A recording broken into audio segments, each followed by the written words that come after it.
Hello students, I am Manish Yadav और इस particular lecture में हम बात करने वाले हैं फ्लूइड मैकेनिक्स के एक बहुत ही बेहतरीन से टॉपिक जिसका नाम है विस्कोसिटी। बट विस्कोसिटी में स्टार्ट करने से पहले मैं आपको फ्लूइड्स की कुछ बातें बताना चाहूंगा। फ्लूइड और सॉलिड में क्या डिफरेंस है आपका। तो पहले हम कुछ बात कर लेंगे यहां पर फ्लूइड के साथ। देखिए, जब आप क्लास 11th में फिजिक्स में मैकेनिकल प्रॉपर्टीज ऑफ सॉलिड्स पढ़ते हैं तो आप वहां पे काफी तरीके की प्रॉपर्टीज पढ़ेंगे। उस प्रॉपर्टी में एक प्रॉपर्टी, जब हम फ्लूइड के सेगमेंट में आते हैं तो वहां पे एक प्रॉपर्टी होती है फ्लूइडिटी। इस फ्लूइडिटी को समझना बहुत इंपॉर्टेंट है और इस फ्लूइडिटी को मैं सिंपल लाइन में अगर एक्सप्लेन करने की कोशिश करूं तो मैं सिर्फ ये कहूंगा, the property of substance to flow, the property of a substance to flow.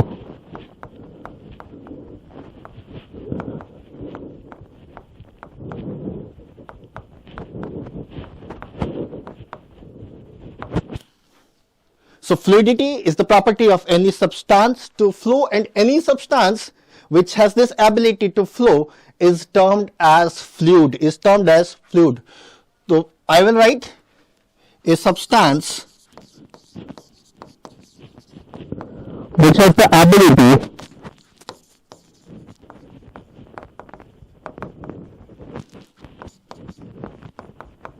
to flow is fluid.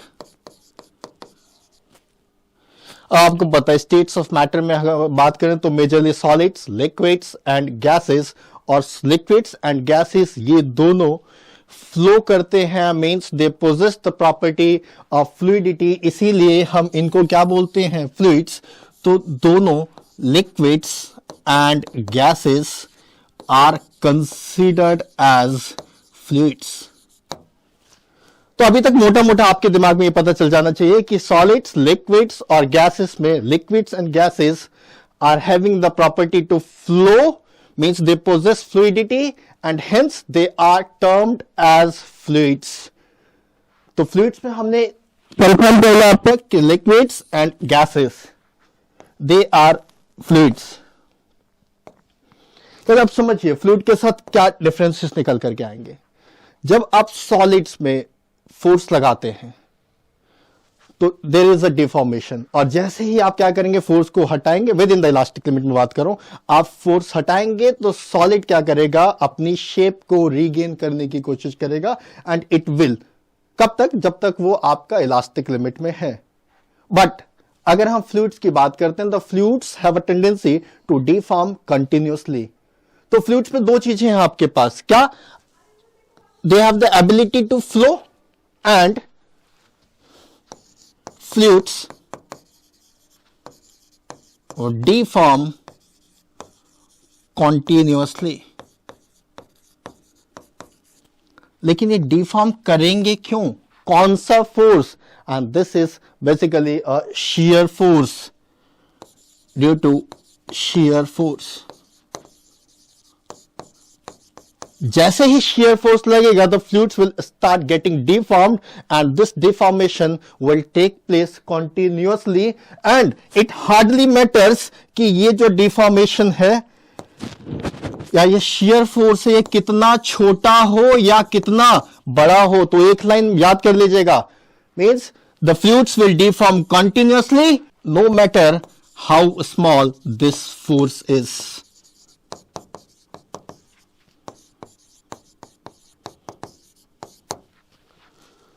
सो क्या डिस्कस किया अभी तक हमने फ्लूइड्स की। अगर हम बात करें तो fluids have the ability to flow and they deform continuously on application of shear force, and it hardly matters कि how much small this force is.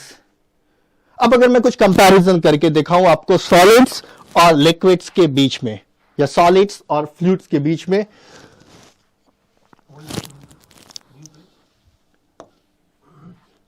Solids और फ्लूइड्स के बीच में अगर हम कंपैरिजन करें तो ध्यान से देखिएगा, in solids they tend to retain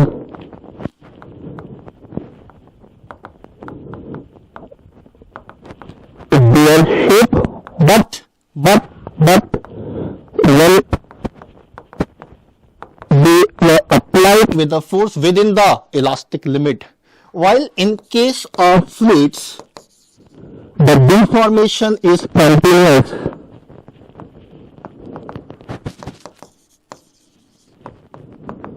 This deformation is continuous. जब हम सॉलिड्स में बात करते हैं तो वहां पर हर तरीके का फोर्स होगा और हर तरीके का डिफॉर्मेशन भी होगा. Like there will be tensile forces, there will be compressive forces, there will be torsion.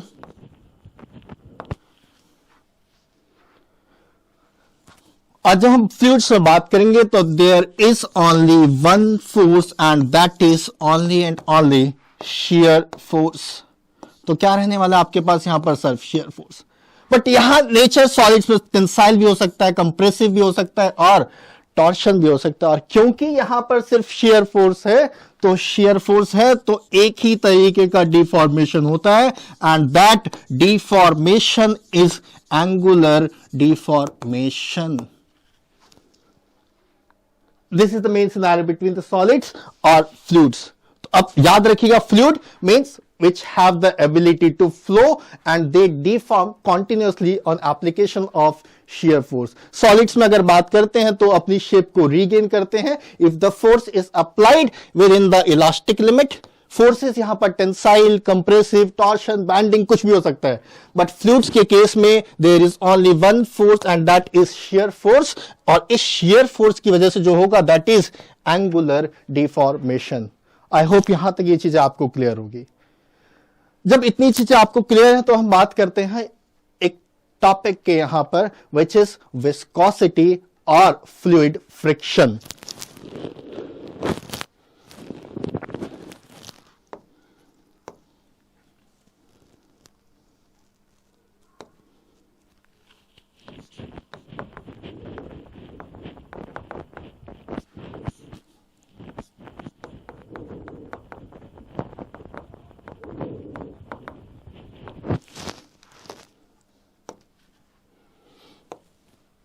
तो विस्कोसिटी और फ्लूइड फ्रिक्शन की बात करें. फ्रिक्शन जैसा आप सॉलिड्स में पढ़ते हैं कि इट अपोजेस द मोशन, ये अपोज करेगा. तो ये फ्लूइड्स के केस में या ये फ्लूइड फ्रिक्शन है क्या? देखिए फ्लूइड फ्रिक्शन का मैं यहां पे नाम दे रहा हूं क्या, विस्कोसिटी. मींस जब भी मोशन होगा लेयर्स ऑफ फ्लूइड्स के बीच में तो वो मोशन अपोज होने वाला है एंड दैट अपोजिशन और that resistive force is termed here as viscosity. तो मैं बहुत सिंपल टर्म्स में अगर यहां पर डिफाइन करूं तो it is the internal resistance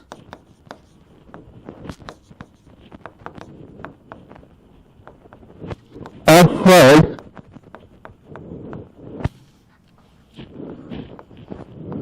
by a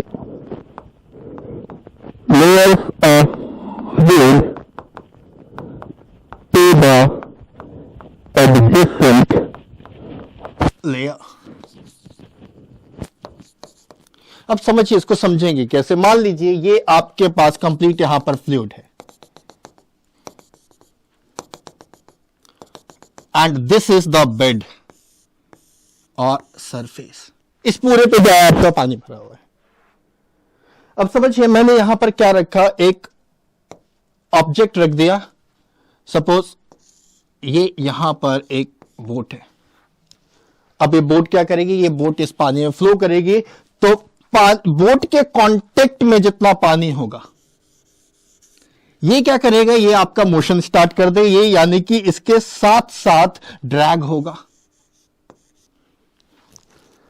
but जो सरफेस पे है दिस विल रिमेन स्टेशनरी.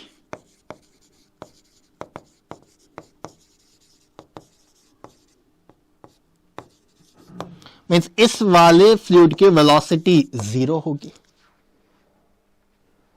मैंने क्या कहा कि एक लेयर अगर फ्लो करने की कोशिश करेगी तो उसके एडजेसेंट वाली लेयर्स उसके ऊपर फ्रिक्शनल फोर्स लगाएगी या एक अपोजिंग फोर्स लगाएगी. ठीक है. तो यहां पर अगर हम इमेजिन करेंगे 1 layer, 2 layer, 3 layer, 4 layer, 5 layer, 6 layer, 7 layer, जितना ज्यादा आप ऊपर बढ़ते जाएंगे तो विस्कस फोर्स और फ्लूइड फ्रिक्शन आपका इंक्रीज करता जाएगा।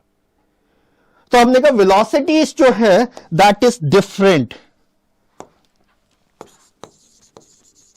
Velocity of fluid is different at heights from surface। ठीक है, चलिए अब समझिए क्या कहा। फ्लूइड है, बोट इस पर ट्रैवल कर रही है, बोट के कांटेक्ट में जो सरफेस पे आपका फ्लूइड होगा वो इसके साथ साथ ड्रैग होने की कोशिश कर रहा है। नीचे वाला आपका अभी भी किस पे है, रेस्ट पे। अब देखिए यहां पर है तो वेलोसिटी जीरो, यहां कुछ वेलोसिटी होगी, यहां कुछ वेलोसिटी होगी, यहां कुछ वेलोसिटी होगी, यहां कुछ वेलोसिटी होगी, but these velocities are different at different heights. अलग अलग हाइट पे ये वेलोसिटी डिफरेंट होगी और हाइट के साथ जो वेलोसिटी का चेंज होगा उसी को हम क्या बोलते हैं, आपका velocity gradient. Means change in velocity with respect to the height from the surface. चलो और ब्रॉडली इसको अगर समझने की कोशिश करें हम, let's say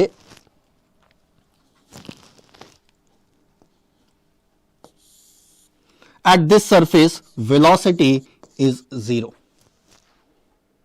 ठीक है, ये हमने एक पोर्शन बना लिया, इस पोर्शन के ऊपर ये आपका क्या है, फ्लूइड फ्लो कर रहा था। This is the fluid. हम कंसीडर कर रहे हैं इस पॉइंट से,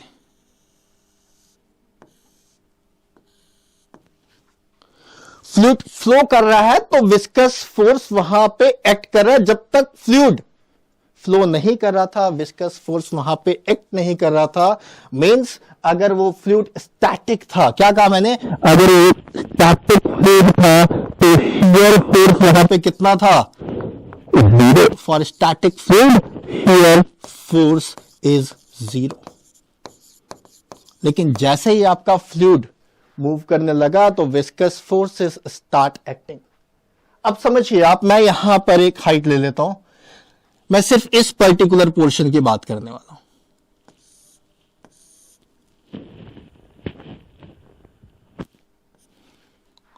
suppose the fluid is moving with velocity u, let u is velocity of fluid.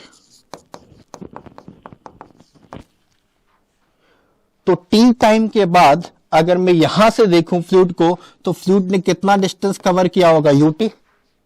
And same यहां पर भी होगा यूटी। बट हां, मुझे एक चीज पता चली कि जैसे जैसे हाइट चेंज होगी वैसे वैसे वेलोसिटी में भी चेंज आएगा। और वो वेलोसिटी बेसिकली वो क्या कर रहा है, it is the fluid is now under shear force. तो वो क्या करेगा, इस तरीके से मूव करने की कोशिश करेगा। तो मैं अगर टॉप पॉइंट पे देखो तो यहां पर ये वेलोसिटी यूटी ना होकर के कहीं ना कहीं चेंज रहेगा इसके अंदर। और वो चेंज सपोज यहां पर अगर मैं डिफॉर्मेशन दिखाऊं तो this is deformed at an angle of d theta.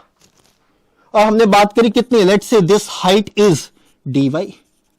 dy difference पे हमने फ्लूइड की लेयर्स को ले लिया। क्या कह रहे थे, अगर शेयर फोर्स नहीं होता तो यहां पर भी यूटी, यहां पर भी यूटी। लेकिन क्योंकि विस्कस फोर्स एक्ट कर रहा है तो वेलोसिटी में डिफरेंस आएगा, because the fluid will be under shear force. और वो शियर फोर्स है तो वहां पर आपका डिफॉर्मेशन भी होगा, जिसको हम क्या बोल रहे थे, एंगुलर डिफॉर्मेशन। और यहां पर हमने उसको नाम दिया D theta. This is your angular deformation. ठीक है, बट ये एंगुलर डिफॉर्मेशन होगा कितना। देखिए हमने कहा कि हम बात करेंगे टाइम टी में, वेलोसिटी इज u, तो ut है। यहां से यहां अगर मैं ट्रैवल कराया तो इधर से इधर ट्रैवल करा ut, यहां से यहां ट्रैवल करा ut, बट शियर फोर्स है तो यहां पर कुछ चेंज होगा and this change will be d into t। Means a small change in velocity when it is a layer of difference of dy। अब अगर मैं इस डायग्राम को अलग से बना करके दिखाऊं तो आपके पास ये सिनेरियो चल रहा होगा, this is d y, this is d u and this is t, this is at an angle of d theta. Okay, एक एक्सप्रेशन क्रिएट करते हैं यहां पे साथ साथ, let's say tangent of d theta will be equal to du into t divided by dy. Clear? Because tan theta is perpendicular by base and when angles are small तो tan theta is approximately equal to theta, तो मैं यहां पर क्या लिखूंगा, d theta, and this d theta equal to du into t by y, और d theta by t is equal to du over dy. हम इसको ऐसा भी समझ सकते हैं क्योंकि हमने एक स्मॉल हाइट के ऊपर बात करी, तो हम एक स्मॉल टाइम में भी अगर चेंज देखें, means you can also call it instead of ut you can call it u dt, you can call it u dt, और यहां पर भी डी यू टाइम्स डीटी। तो अगर आप डी स्मॉल टाइम कंसीडर कर रहे हो तो this expression would have been change to D theta by d t of d u by d y. What is this d theta by d y? This d theta by dt, it is the angular deformation with respect to time. क्या क्या माने? Angular deformation.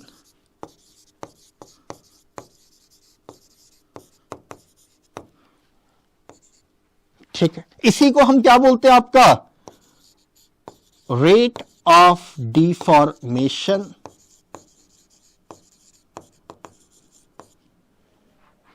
And this is equal to du over dy, means change in velocity at a height of dy, और ये क्या बन गया आपका velocity gradient.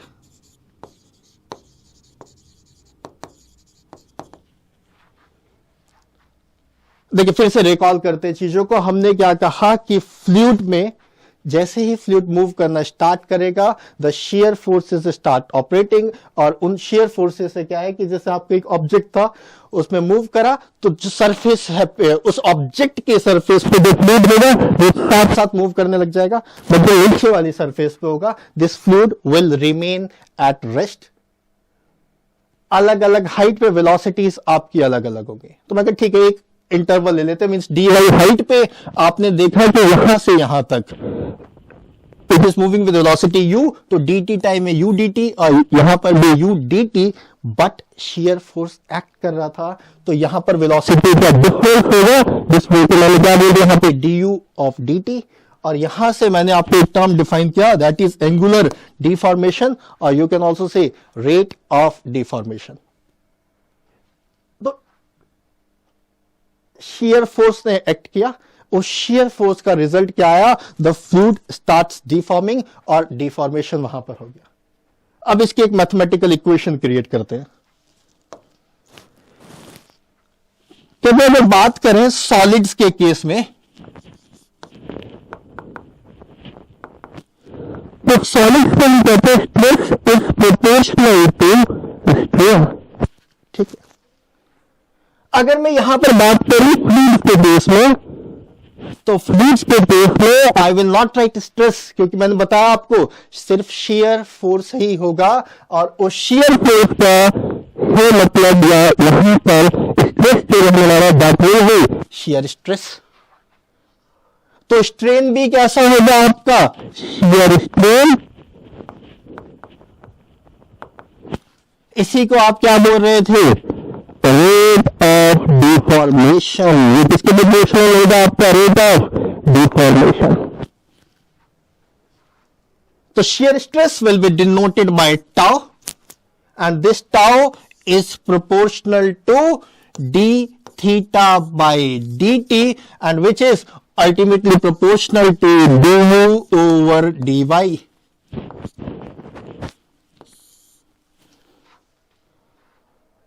यही था जो आप सॉलिड्स में पढ़ते हैं, आप कि stress is proportional to strain, और फ्लूइड्स में मैंने इसको क्या बोल दिया कि shear stress is proportional to shear strain और रेट ऑफ डिफॉर्मेशन, और इसी को आपने किससे इक्वेट किया था, वेलोसिटी।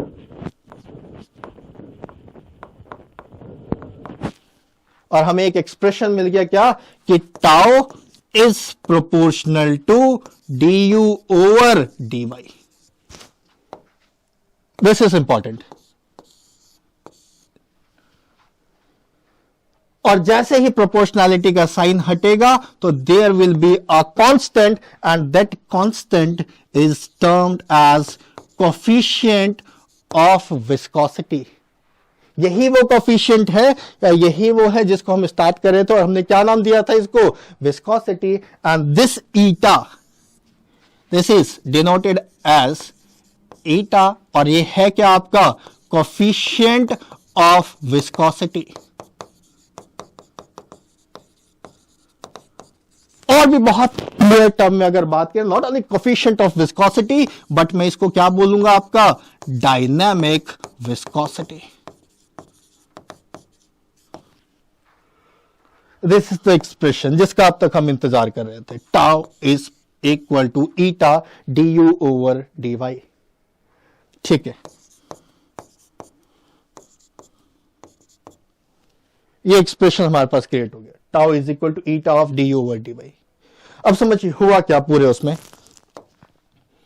अगर मैं लेयर्स को ड्रॉ करूं for the initial, shear force act करा, इसके ऊपर वाले पे एक्ट करा, फिर ऊपर वाले पे एक्ट करा, फिर ऊपर वाले पे एक्ट करा, फिर ऊपर वाले पे।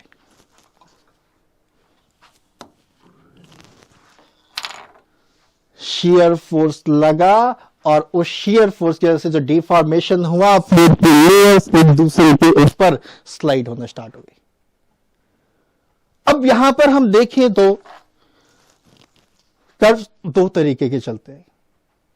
आप देखेंगे बुक्स में लिखा होता है कि they will form a parabolic curve और they will form a linear curve, but वो कंडीशन है कि आपका वहां पे ये पैराबोलिक कब देगा आपको, और ये आपको लीनियर कब देगा।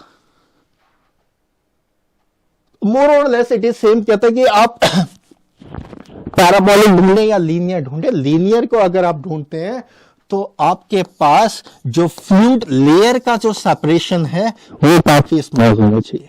जिस भी आप लेयर की बात कर रहे हो या जिन दो लेयर्स के बीच में आप देख रहे हो, the fluid layer separation should be small. ठीक है, अभी बात करेंगे नेक्स्ट 4-5 मिनट्स में इसके ऊपर। तब तक हम रिजल्ट के ऊपर अगर देखें तो अभी तक आपने ये पढ़ा, ये चीज क्लियर है कि क्या हुआ।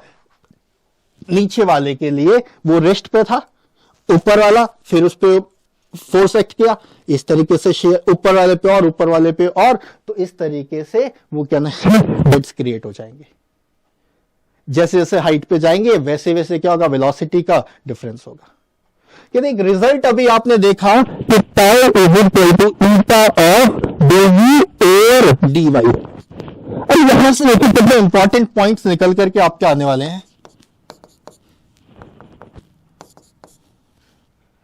सबसे पहले देखिए इक्वेशन को सेट करते हैं। मैंने कहा this eta is coefficient of viscosity, और उससे अच्छा वर्ड यूज करेंगे तो डायनामिक विस्कोसिटी। कहते हैं ये eta viscosity, this can be tau of du over dy। This can be written as tau of du over dy। तो क्या मैं इसको ऐसे बोल सकता हूं, this viscosity is the shear stress required to produce a unit shear strain or unit rate of deformation। yes, जब हम प्रॉपर्टी से बात कर रहे थे तो हमने क्या कहा, it is a fluid friction which opposes the motion of one layer of fluid over the adjacent layer. जैसे जैसे लेयर्स इंक्रीज होते जाएंगी तो टॉप लेयर के ऊपर सबसे ज्यादा वहां पे क्या होगा, अपोजिंग फोर्स होगा।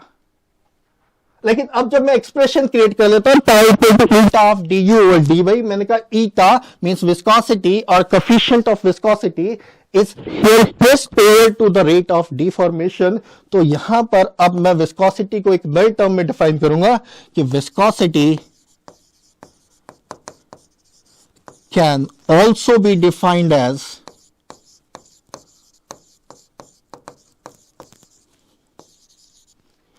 shear stress required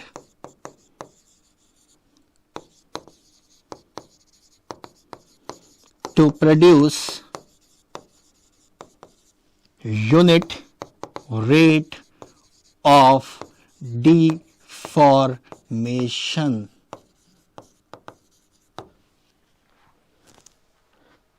second definition आपको यहां पर मिल गई किसकी, विस्कोसिटी की, एंड दैट इज बेसिकली इस इक्वेशन की वजह से मिल गई। और समझिए इस टॉपिक के डेप्थ को समझिए, इस इक्वेशन की डेप्थ को समझिए, ये कहां से कहां तक रिलेट कर रहा है। और एक और वर्ड फिर देखिएगा आप विस्कोसिटी को और किस तरीके से डिफाइन कर सकते हैं। See I tau is eta of d v over dy। ठीक है, तो मैं लिख सकता हूं इसको eta is equal to tau of d u over d y. और मैंने आपको बताया अभी क्या, d u over d y, this velocity gradient is proportional to rate of deformation d theta by d t, d theta by d t. दो, अब अगर मैं कर्व को पकड़ करके चलूं तो मैंने अभी आपके साथ इस तरीके का एक प्रोफाइल बनाया था, दिस इज डी थीटा, यहां पर मैंने लिखा था डी यू डी टी और डी वाई।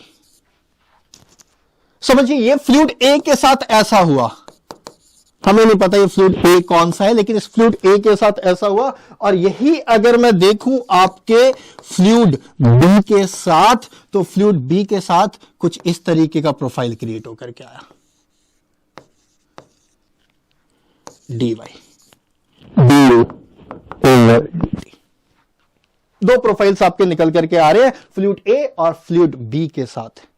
और इक्वेशन आपको पता है क्या, shear stress is proportional to rate of deformation, जिसकी वजह से tau is equal to eta of dv over dy। समझ,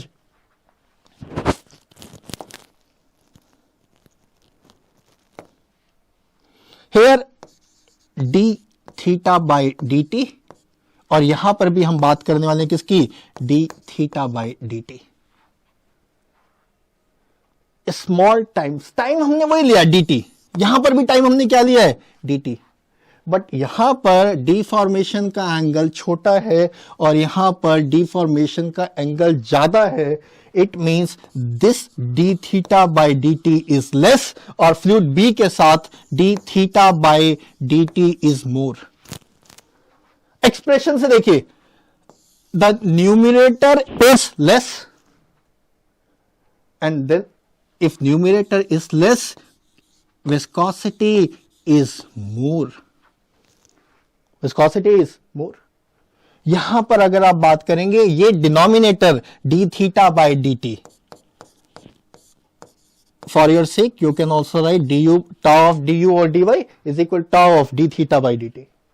यहां पर अगर आप देखें तो d theta by dt is more, and when numerator is more, तो coefficient of viscosity is less।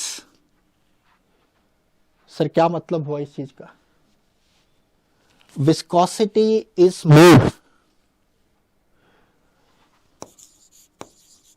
Resistance is high, yes, the fluid friction is high, resistance to the flow is high. और यहां पर मैं लिख सकता हूं क्या, resistance is less, and if the resistance is high, तो फ्लो क्या होगा आपका, डिफिकल्ट होगा, the flow will be difficult, and here the coefficient of viscosity is low, resistance is less, और यहां पर बहुत बेहतरीन तरीके से बहता हुआ जाएगा, और ये क्या है आपका इजी फ्लो। मैं कह रहा था कि स्टैटिक फ्लूइड है, फ्लूइड नहीं फ्लो कर रहा है तो शियर फोर्स 0 होगा। फ्लूइड फ्लो करना स्टार्ट हो गया तो shear force start operating, viscous forces start operating, और वो विस्कोसिटी अगर ज्यादा है इट मींस रेजिस्टेंस ज्यादा है, फ्लो डिफिकल्ट हो जाएगा, और विस्कोसिटी अगर कम है रेजिस्टेंस कम होगा, फ्लो इजी हो जाएगा। थर्ड टर्म लेकर के आने वाले हैं। पहला viscosity, it is resistance to the movement or flow of layer fluid or by the adjacent layers. Second मैंने क्या कहा, it can also be defined as shear stress required to produce a unit rate of deformation. और third अब मैं एक और चीज कहूंगा कि viscosity it represents the easiness of flow of fluid. Mark my words, viscosity is basically the easiness of flow of fluid, and this is the practical and the live case. तो लिखते हैं यहां से viscosity represents the easiness of flow of fluid. ज्यादा viscosity तो flow करना difficult, कम viscosity तो resistance कम और फ्लो करना इजी। इसीलिए मैंने आपको आज यहां पर एक और टर्म दे दिया, क्या, easiness of flow of fluid. तो विस्कोसिटी क्या पता चला, it represents the easiness of flow of fluid. देखिए अब अलग अलग लेयर पे बात करेंगे, और मैं अभी कह रहा था कि 4-5 मिनट बाद हम बात करेंगे क्या, कि ये पैराबोलिक कर्व को हम लीनियर किस तरीके से लेकर के चल सकते हैं। कहते यही था कि अलग अलग लेयर्स हैं, ये लेयर, फिर ऊपर वाली के ऊपर शियर फोर्स, इसके ऊपर शियर फोर्स, इसके ऊपर वाली लेयर के ऊपर, इसके ऊपर, इसके ऊपर। कहते इस को हम लीनियर प्रोफाइल देना चाहते हैं, मींस पहले ये हमें कैसा लग रहा था पैराबोलिक, अब हम इसको पैराबोलिक से लीनियर प्रोफाइल देंगे। तो पैराबोलिक से लीनियर प्रोफाइल देने के लिए ये समझिए कि जो सेपरेशन लेना है आपको वो कैसा लेना है, स्मॉल सेपरेशन। कैसा लेना आपको, स्मॉल सेपरेशन। ठीक है, तो पहला पॉइंट क्या कहा, ये स्टेशनरी है, और ये कहिए कि ये जो सरफेस है यहां पर इस पे वेलोसिटी होगी आपकी 0, और टॉप पे फ्री सरफेस के ऊपर यहां पे मैंने एक प्लेट कंसीडर कर ली, और इस पॉइंट इसकी जो वेलोसिटी है ये कैपिटल V है। तो मैं ठीक है, यहां से अगर मैं कंसीडर करूं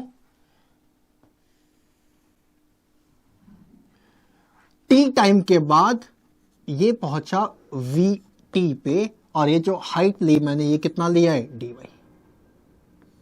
ओके, अलग अलग लेयर्स पे हाइट अलग अलग होगी, और वो जो चेंज होगी that change will represent the velocity gradient. यही सब बात हम अभी करके आए हैं, du ओवर dy। ठीक है, तो बीच में हम 2 पॉइंट्स कंसीडर कर लेते हैं। मैंने क्या कहा कि यहां पर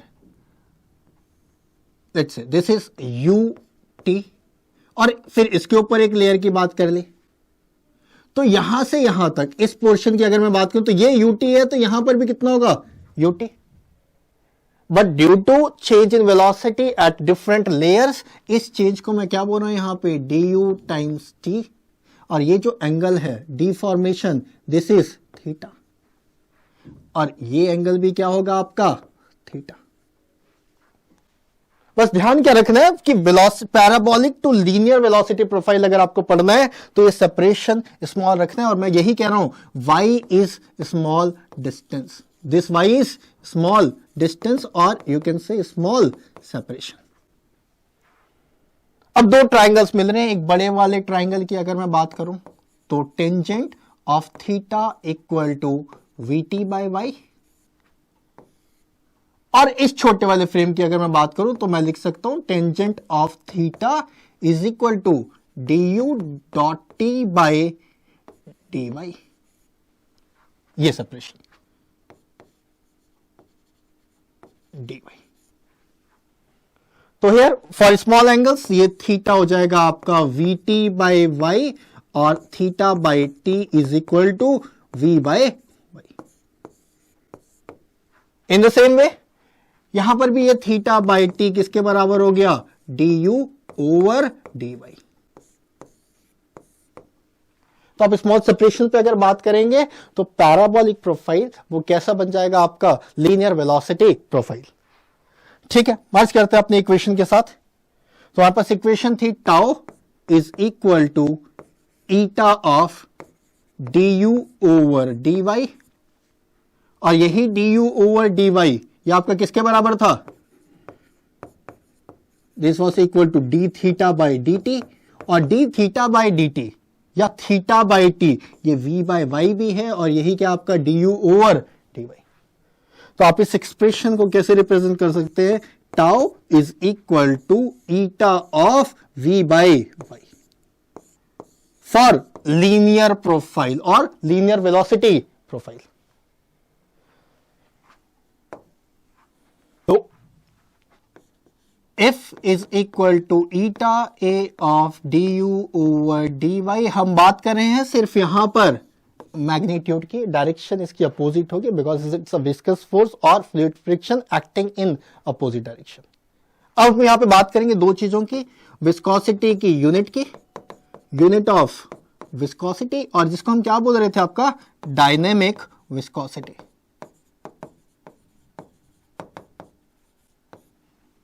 ठीक है, डायनामिक विस्कोसिटी की बात करें तो eta it can be F by A of du over dy। Force को ऐसा यूनिट्स में लिखते हैं, एरिया को du ओवर dy को, तो this will become kg metre per second square, area is metre square, du is metre per second and dy is metre. तो आपके पास SI यूनिट के टर्म्स में जो विस्कोसिटी के लिए आएगा that will be kg per metre second. This is the coefficient of unit of coefficient of dynamic viscosity, or you can say unit of viscosity kg per meter second। ठीक है, और देखते हैं यहां पे terms. You can also write it as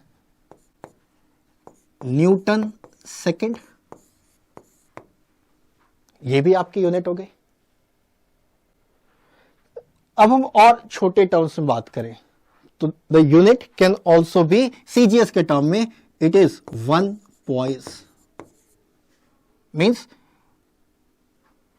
MKS for kg per metre second, और Newton के term में बात करेंगे तो न्यूटन सेकेंड, और CGS में आते हैं तो unit of dynamic viscosity is poise and 1 poise is equal to 0.1 newton second.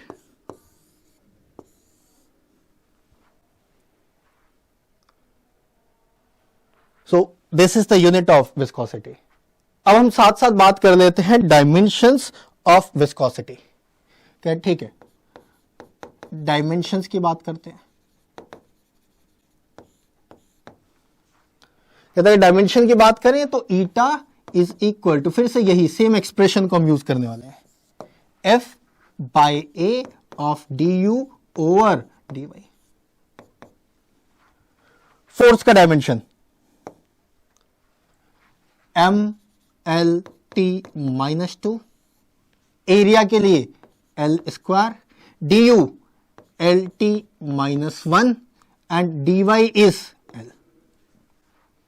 ठीक है, तो सॉल्व करेंगे इसको, और ईटा क्या हमारे पास, इट विल बी L से L cancel, ML -1 and t of -1, and this is the dimension of viscosity or coefficient of dynamic viscosity। F is equal to eta of A du over dy, unit of dynamic viscosity हमारे पास क्या क्या आ गया, kg per metre second और Newton second, और CGS में बात करेंगे तो it is poise and 1 poise is equal to 0.1 newton second, और डायमेंशन क्या है इसका, ML -1 t of -1।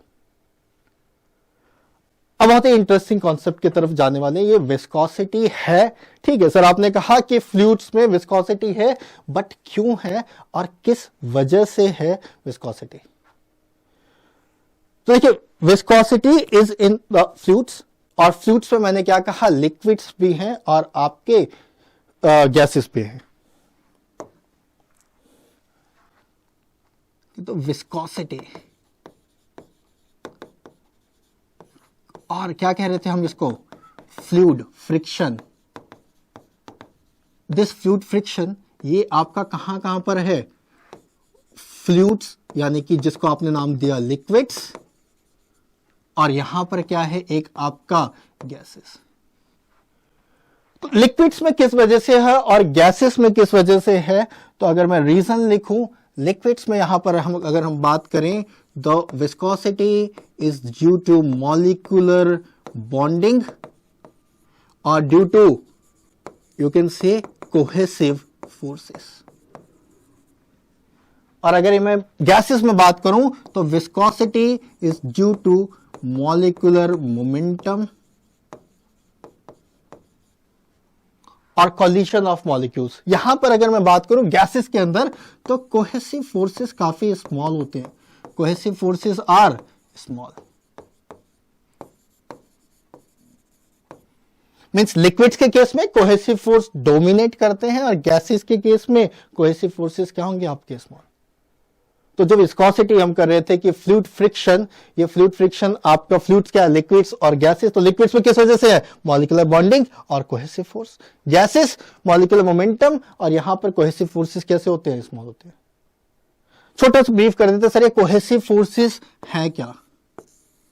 तो सेम मॉलिक्यूल्स के बीच में अगर इंटरमॉलिक्यूलर फोर्स ऑफ अट्रैक्शन की बात करेंगे तो दैट इज कोहेसिव, और डिफरेंट मॉलिक्यूल्स के बीच में इंटरमॉलिक्यूलर फोर्सेस बात करेंगे तो वहां पर आपका एक फोर्स होता है एडहेसिव फोर्स।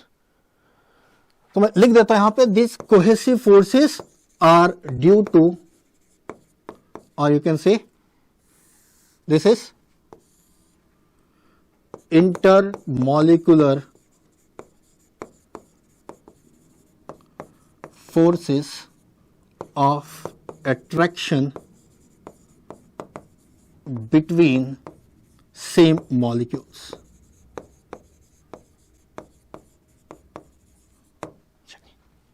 तो एक और चीज पता चलेगी, ये जो विस्कोसिटी या फ्लूइड फ्रिक्शन की बात कर रहे हैं, ये फ्लूइड्स में देखा, फ्लूइड्स में आपके पास लिक्विड्स हैं और गैसेस हैं। लिक्विड्स में किस वजह से हैं, मॉलिक्यूलर बॉन्डिंग और कोहेसिव फोर्सेस। गैसेस में अगर बात करें तो मॉलिक्यूलर मोमेंटम, और यहां पर कोहेसिव फोर्स का एक्सटेंट क्या होता है, कम होता है। अब विस्कोसिटी चेंज कैसे होगी टेम्परेचर के साथ? तो लास्ट कॉन्सेप्ट है इसका, variation of viscosity with temperature. Variation of viscosity with temperature. So next is variation of viscosity with temperature.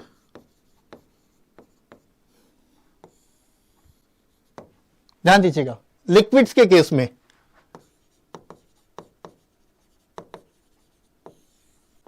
किसकी वजह से है,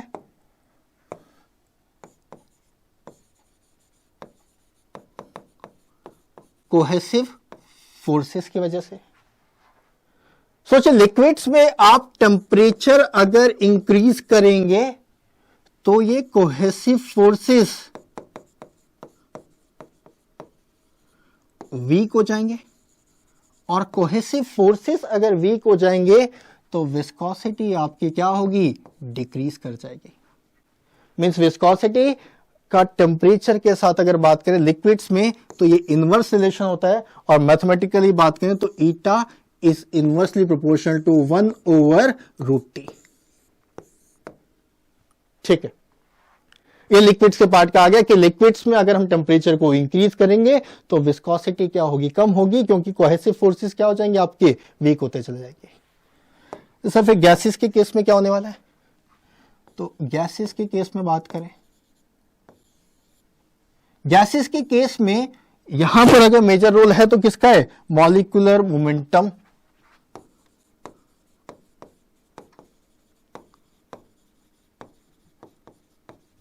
और टेम्परेचर अगर आप बढ़ाते हैं तो मॉलिक्यूलर मोमेंटम बढ़ता चला जाएगा। मॉलिक्यूलर मोमेंटम अगर बढ़ता चला गया तो डायनेमिक विस्कोसिटी और विस्कोसिटी इंक्रीज हो जाएगी, means eta is proportional to √/T। तो फ्लूइड्स में भी लिक्विड्स और गैसेस ये दोनों आपके फ्लूइड की तरह काम कर रहे थे, यहां भी विस्कस फोर्स एक्ट करेगा, गैसेस में भी करेगा, बट टेम्परेचर के साथ अगर रिलेशन देखें तो क्या होगा, यहां पर टेम्परेचर बढ़ा तो विस्कोसिटी कम हो गई, और यहां पर टेम्परेचर बढ़ा तो मॉलिक्यूलर मोमेंटम बढ़ जाएगा और विस्कोसिटी भी क्या हो जाएगी, आपकी बढ़ जाएगी। तो डायनेमिक विस्कोसिटी का आपको क्लियर हो गया। लिक्विड्स में विस्कोसिटी डिक्रीज करेगी विद इंक्रीज ऑफ टेम्परेचर, और गैसेस में क्या होगा, विस्कोसिटी इंक्रीज करेगी विद इंक्रीज ऑफ टेम्परेचर। एक वर्ड और मैं लेकर के यहां पे आऊंगा आपके साथ। मैंने कहा कोफिशिएंट ऑफ विस्कोसिटी, और बहुत अच्छे टर्म्स में आप इसको क्या कह सकते हैं, डायनेमिक विस्कोसिटी। तो सर डायनेमिक ही क्यों, क्या यहां पर कोई काइनेमेटिक विस्कोसिटी भी होती है? यस, ऑब्वियसली फ्लूइड्स में डायनेमिक विस्कोसिटी के साथ साथ काइनेमेटिक विस्कोसिटी भी होती है। तो छोटा सा पार्ट ले लेते हैं हम काइनेमेटिक विस्कोसिटी का, and this kinematic viscosity is denoted as nu, which is equal to dynamic viscosity over to the density of fluid. Kinematic viscosity is dynamic viscosity over to the fluid density, ठीक है, nu is equal to eta by. अब आप बात करें यहां पर पूरे changes की, अगर हम बात करें, देखिए लिक्विड्स को यहां से इंट्रोड्यूस करते हैं। आपने कहा टेम्परेचर बढ़ा लिक्विड्स में, तो विस्कोसिटी क्या होगी, आपकी डायनेमिक विस्कोसिटी डिक्रीज कर गई, और लिक्विड्स के केस में रो क्या होता है, means density remains constant, density remains constant. तो न्यू और kinematic viscosity will also decreases.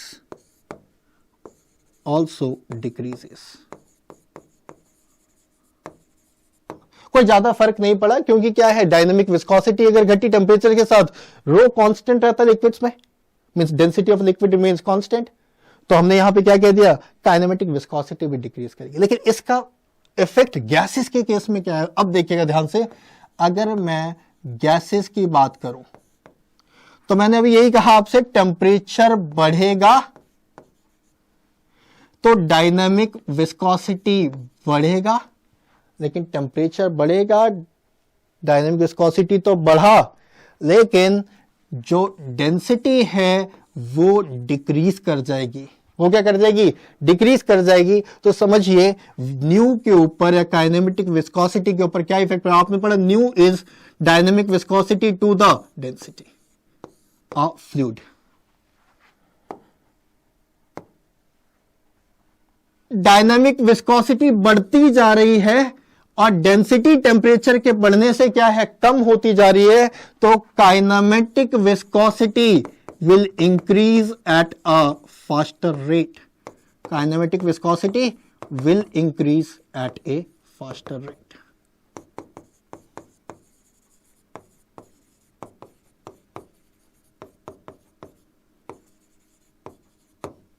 ये था आपका डायनेमिक विस्कोसिटी के साथ साथ जो एक टर्म रह गया था, कौन सा, काइनेमेटिक विस्कोसिटी। और काइनेमेटिक विस्कोसिटी की अगर मैं बात करूं तो यहां पर इसकी जो यूनिट होगी MKS के साथ, this will be metre square per second, और CGS में इसकी यूनिट्स को हम लेते हैं क्या, स्टोक्स।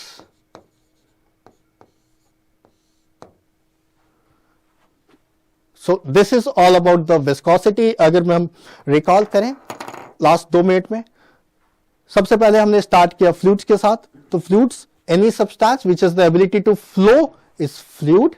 और फ्लूइड्स में क्या होता है, whenever shear force starts acting the deformation is continuous. हालांकि सॉलिड्स में ऐसा नहीं होता है, within the elastic limit अगर फोर्स हटा देंगे तो डिफॉर्मेशन भी आपका रुक जाता है। फिर हमने क्या कहा, विस्कोसिटी में बात करें तो it is basically the fluid friction और resistance to the movement of layer of fluid by the adjacent layers. और अलग अलग हाइट पे क्या होगा आपका, अलग अलग वेलोसिटीज होंगी। फिर वहां पर हमने एक टर्म इंट्रोड्यूस किया, क्या, shear stress is proportional to rate of deformation और शेयर स्ट्रेन। इसी को एक चीज और बोलते हैं, क्या, ध्यान से देखिएगा, हमने कहा shear stress is proportional to rate of deformation and this is proportional to du over dy।